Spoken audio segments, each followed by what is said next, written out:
Hi, this is a video about maker masks being 3D printed with Halyard H600 material. Right now I'm just using a t-shirt that's cut up, inserted into the filter holders in this mask that straps to your head over your nose and mouth. I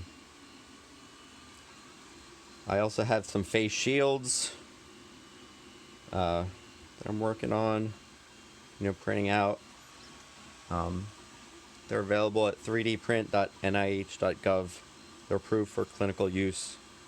There's Avery Clearview plastic dividers and some foam you can get at McMaster Car or Amazon. And this filament you can find it at Amazon and other places. Here's a printer.